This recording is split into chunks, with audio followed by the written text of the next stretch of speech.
AP indique le même jour, les législateurs turcs ont approuvé mardi donc l'adhésion de la Suède à l'OTAN, levant ainsi un obstacle majeur à l'entrée de ce pays auparavant non aligné dans l'alliance militaire. Un scénario potentiel d'attaque russe contre l'OTAN a été publié par le Daily Mail. Voici les principales étapes. L'invasion débutera par des cyberattaques qui provoqueront des perturbations majeures dans le fonctionnement des infrastructures et des satellites. La Fédération de Russie lancera une frappe massive de missiles contre des infrastructures dans toute l'Europe, aéroports, bases navales, centres logistiques. Les opérations au sol commenceront. La priorité sera une tentative de capture du couloir de Suwałki, puis une attaque contre les pays baltes ou la Pologne.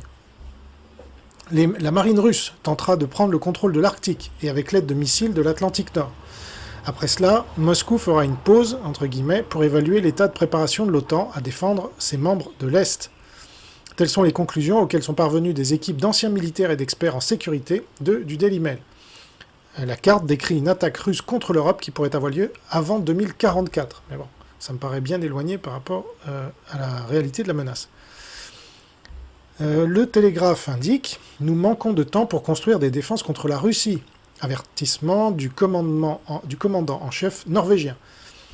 Moscou constitue ses stocks d'armes bien plus rapidement que les alliés de l'OTAN ne l'avaient prévu, ce qui crée un sentiment d'urgence, déclare le général.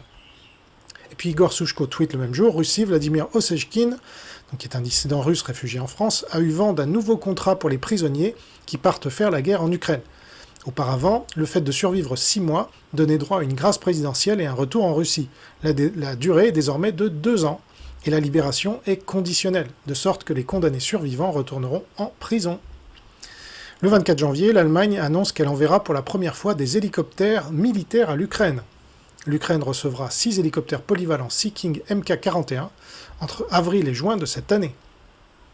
Le même jour, Insider Paper indique que la Russie a déclaré mercredi qu'un avion de transport militaire Il-76 transportant 65 prisonniers de guerre ukrainiens s'était écrasé dans la région occidentale de Belgorod, à la frontière avec l'Ukraine. Des vidéos non vérifiées diffusées sur les réseaux sociaux ont montré un gros avion prétendument dans la région de Belgorod tombant du ciel sur le côté avant de s'écraser dans une boule de feu. On n'en sait pas plus depuis. Bloomberg indique le même jour, l'Estonie estime que l'OTAN a sous-estimé la machine de guerre de la Russie. Le Kremlin est loin d'avoir atteint son point de rupture selon un chef militaire. Moscou peut produire plusieurs millions d'obus et recruter des millions de personnes. Eh oui.